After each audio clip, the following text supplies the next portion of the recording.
Hello viewers, how's it going? Got Bunter for there. We're just going to the vets to get his tablets and to get mine as well from the other place. This video I'm going to do a live reading from my book that I'm writing called Treasure Addict. Treasure Addict is going to document my life, basically, autobiography. It's also going to document myself, bit of my family, because obviously I lived in a family, I was born into a family, a nice one, and it's going to document the decline of my hometown as well, the book. But I'm writing it and I'm a bit tapped in the head. I think it's funny, been getting good feedback from the test readers. I would like to share a bit of it with my YouTube viewers. I was going to make this video about something else completely different, so just ignore this next bit coming up. Just pottering about, a couple of minutes of la-di-da and this and that, and then a reading of some of my madness. Good day to you viewers. I'm representing the colours, look, any colours will do as long as it's metal detecting. Tim Hodge, a nice young chap from down by Bristolshire. He's working really hard to give up meat. He's a vegan, but he slips up occasionally. Anyway, Tim Hodge said, would I make a behind the scenes documentary about the build up to like a big weekend, or like this weekend? So okay then, right, this is me getting ready for the weekend. I've just shaved off all my beard and it was awful, and all my hair. I've got my lint roller to check for any stray bits. Oh, yeah. This is what I do, you see. £5 from Johnson's the cleaners, but always use it when you've cut your hair. I might go into town now and buy a very expensive t-shirt that I can't afford. So if you've got any spare t-shirts, you know what to do with them. This is the hub of the local community. This is where it all happens. This is the local bus stop. It's only got 2 buses twice a day. But if you're really lucky, you might see 2 or 3 old ladies queuing up for the bus. And you get talking to them, because they've got nowhere to, they've got to wait for the bus, you see, so you've got like a captive audience. You get talking to them, you might pull one. That's about, it's not even nightlife, because there's no night buses. You can't chat them up at the weekends, there's no weekend buses, but that's about it for Evesham social life. I live in hope anyway. Nobody's took me up on my advances yet, like. I've got my iPad working nowadays. That might be the cover of the book. That was it's St James's Church in the grass. There's a lot of grass there, and they put a police observation camera in the steeple, called it Operation Steeple, for the drugs. So yeah, I'll read you some of this. I'll read you part of the first chapter and a few little extracts from the first 5 chapters that I've done. All right. So this is the foreword to Treasure Addict by Stephen Gray. This is my story. I'll change some of the names just to keep the peace and to keep it as true to the facts as possible. Keep in mind, memory occasionally blurs the facts, and when dealing with family legends, they may have been gilded. This book is about my life in Birkenhead, England, set amid the Thatcher years and the rise of heroin, unfortunately, turning a town the Victorians dubbed the City of the Future into a town the media dubbed Smack City by 1984. It'll take you on the journey of a kind-hearted working-class youth who morphed into a thieving smackhead and out the other side to salvation and middle age. I'd like to dedicate this book to my beautiful mother Vera, who bought me my first metal detector, the gift that turned out to be what saved me. Yeah, it certainly did. So chapter 1, just going to explain a bit, about the town and My backstory starts off in the Blitz of 1941, the birth of my mother. Chapter 1, Origins. March 1941. Birkenhead is an open wound in places. Hitler's Luftwaffe had been busy targeting Merseyside due to its docks and proud tradition of shipbuilding. There was open bomb craters and shattered buildings dotted throughout the town. My grandfather Norman was busy as a foreman in the local Camberlade shipyard. A siren wails out a few miles away on Hoylake Road. An ambulance is dodging bomb craters, busy taking my grandmother Catherine to St Catherine's Hospital. She was in labour with her second child, a girl they named Vera. Family lore has it that once in the hospital, my mother arrived on the pavement due to a temporary triage centre having been set up amongst the bomb damage. Everyone called grandmother Kitty. She was Nanny Kitty to me. Black hair and a proud open Irish face. A slight blemish of a scar on her cheek from when she fell off Grandad's motorbike in her youth. Kitty was a barmaid in the Dock Road pubs of Birkenhead, places frequented by hard-working, hard-drinking workers, many of them stealing from the docks. My nan could buy and sell all of them, God bless her. For many years she worked the bar of the Royal Castle right outside the main gate to the shipyard. She'd line hundreds of pints up on the bar ready for workers at lunchtime. Nan's little 2-up, 2-down terrace in Carrington Street was often littered with anything from dozens of catering tins of Nescafe to full-length leather coats, all stolen, I think. Grandad Norman, well, he had a swarthy complexion. He died when I was very young, so I mainly know him from photographs, usually taken in smoky pubs in the 50s and 60s from far-flung places like the Isle of Man. Legend has it that in his early years he worked out in the goldfields of South Africa. Further legend has it he had a second wife out there, a nice black lady. At some point he came home and ended up being foreman at Laird's shipyard. More family legend says he was seconded into the Navy to design Q-ships for them. Fishing trawlers with hidden guns, basically.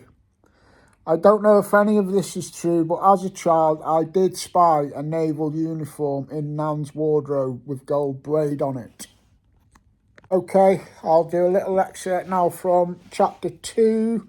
I've moved to Claughton Village. I'm around about the ages of 7 and 8 and all that. We had lots of extracurricular activities once we moved to Claughton Village. Mum had her darts team with Donna. Apparently, Mum was shit at darts, but it didn't stop her necking a few martinis. Martini that she smuggled into the pub, no less, from the off-licence. Us boys had Cub Scouts and Sunday school. I have no idea to this day why we were sent to church. Why were we even christened, come to think of it? Let alone christened twice, for fuck's sake. Punk rock was on the horizon, and I'd soon yearn for a bit of anarchy while proclaiming I was an antichrist. The answer to why we got packed off to Hamilton Memorial Church every Sunday was so Mum and Dad could have a shag, apparently. I don't know why people can't just be honest about these things. To this day, I have no clue which religion our Sunday school followed. Why not just call it the Church of this sneaky shag and be done with it? I have it on good authority that every child who attended was only there so their parents could give each other a right good seeing to. We all got out of it. All we got out of it was cheap hymns and stale orange juice. How the fuck can hymns be cheap? I hear you ask. Because the hymn books were fucking falling apart, that's why. Imagine a world where churches were named after the real purpose. Church of the Undecided Cockswitcher. Church of the Sacred Pussy. All Saints we are not. There would be a lot less mental illness, I reckon, if we were just honest from the day we were born till the day we fucking died and God smacked our asses for being the C word. So yes, Cub Scouts, I was in that too. I was a fucking good cub, me. I'm actually going to level with all you reader types. I was always good at anything I turned my hand to as long as I enjoyed it. Religion, I was shit at, I admit that. Cubbing, I was fucking ace at. I was so shit at maths, I was assaulted by a midget once. Work that one out then. A midget who was on heroin, no less. A midget was on heroin and had body odour. Let's not beat about the bush here. All because I got 6% in my maths exam. I fucking hated that teacher. She was a dickhead. Right, on this bit in chapter 2, we're on our first scout camp and the elder scouts are going to raid a nearby scout camp, but they don't let me and my best mate go with them, which was a bad mistake. Apparently, the rule was if it was your first scout camp, you were not allowed to go raiding. With that, they all fucked off out the field and down the lane at midnight. For about 30 seconds, I was shaking with rage and indignation. All of a sudden, though, I had an epiphany. If we couldn't go on the raid, we would raid our own camp. No sooner had I told Jordan the new plan, he was away, going to see what he could destroy. I went over to the kitchen tent and chucked large amounts of cutlery far and wide all over the grass. Then I undid the guide ropes and let it down. Jordan was busy taking the flag down from the flagpole. I went round each of our tents and I dropped all of those too. Then we grabbed the Portaloo tent and dismantled that. The Portaloo itself we chucked in the river at the bottom of the field. We looked round in the moonlight and surveyed the damage. It was like a hurricane had picked up our camp and shat all over it.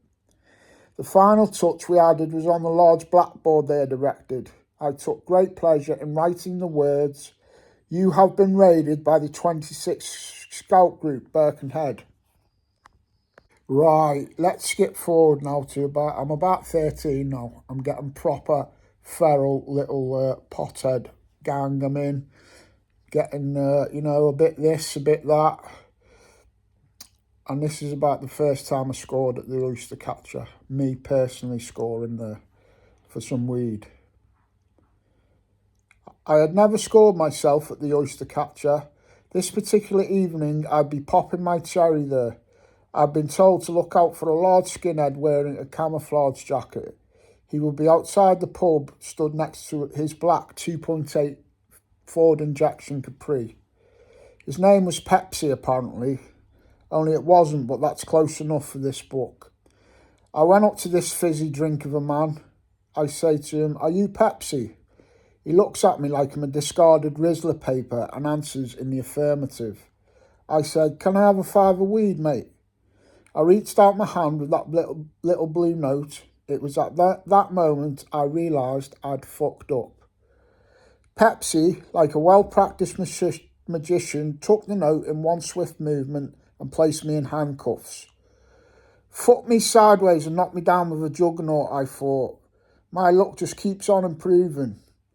With that, Pepsi, or whichever member of the local drug squad pretending to be him, put me in the back of the Capri. He proceeded to drive off the estate, all the while trying to break my balls and get me to speak. Now, if I hadn't just had the 3 previous run-ins I'd have been a blubbering mess at that stage. However, and my demeanour was totally different. Who is Pepsi? Who is Pepsi? The guy shouted at me. What does he look like? How old are you anyway? I looked out the back of the classic car and watched as the cheap houses disappeared in the pale gloom of the street lighting. I turned to this big bruiser of a man and I said, "Fuck off, you dickhead." I'm saying fuck all. Pepsi screeched to a halt and did a U-turn. I wondered if he was taking me to Morton Shaw for a beating. However, he commenced to drive back onto the estate. He pulled back up at the pub and he let me out. Having took the handcuffs off me, he handed me some weed. Only this was no fiver deal. It was double that size at least. It dawned on me then just how streetwise Pepsi truly was. If I had to give him marks out of 10 for being the epitome of a working class hero, I'd have given him a gazillion. What a clever move that was on his behalf. Each chapter ends with a poem as well, because I writing my poems. Now, in this chapter we've just been covering, I talk a lot about how, as a little gang with no transport, 13-year-olds on our feet, we crisscrossed the Whittle Peninsula looking for drugs. So, on foot every night, and if there was a drought on, you could be marching all night. Right, so this is the poem that ends chapter 4, and it's called Pale-Skinned Youths.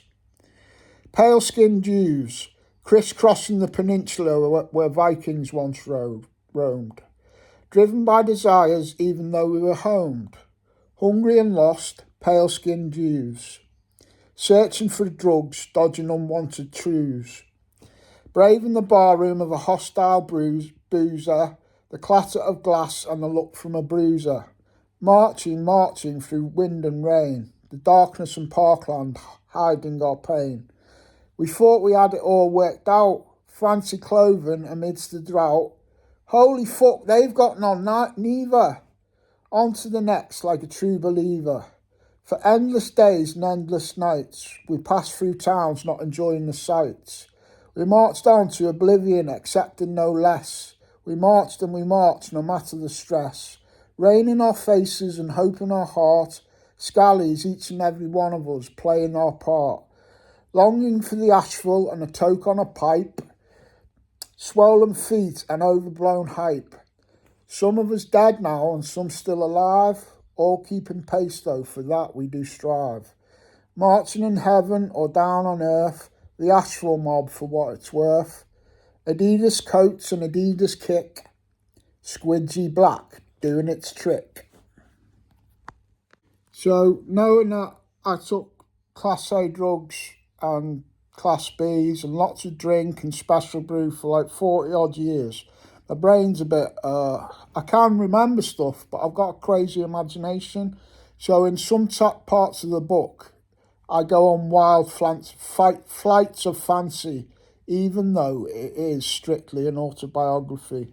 So this is a flight of fancy about my German grandfather, who I know nothing about because I'm estranged from my real father's side, and I know nothing about any of them, but I heard that my grandfather was German. Jesus was of good German stock, apparently. I've actually been to the land of the Hun a few times myself. I've travelled in a Trabant on the Autobahn in the former East Berlin. Let's not spoil chapter 972 though, might go on a bit this book. Why don't we go on a flight of fancy instead? My Irish correspondent, Seamus Clogger, has just informed me of a remarkable development. We are all familiar with the stories that Hitler himself might have survived the war. Seamus just told me that he certainly did.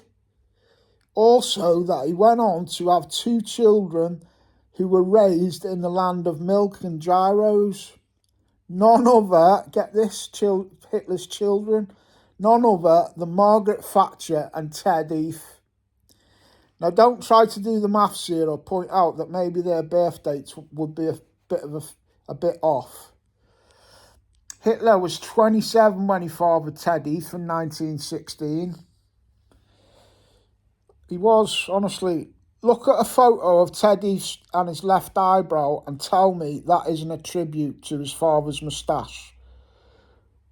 What the fuck do you mean young Adolf was cannon fodder at the time in the Battle of the Somme? I'll have you know that young Schicklgruber, to give him his real name, was a very brave individual back then. Even either that or he had just had a death wish. It is well known that at the Battle of the Somme, Hitler received a nasty wound to his groin area.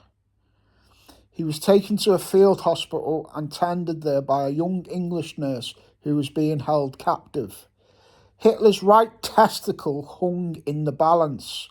Mary, our intrepid nurse, had to oversee the Führer being transferred to a better equipped facility. The only problem being by this time, Hitler's bollock had become detached.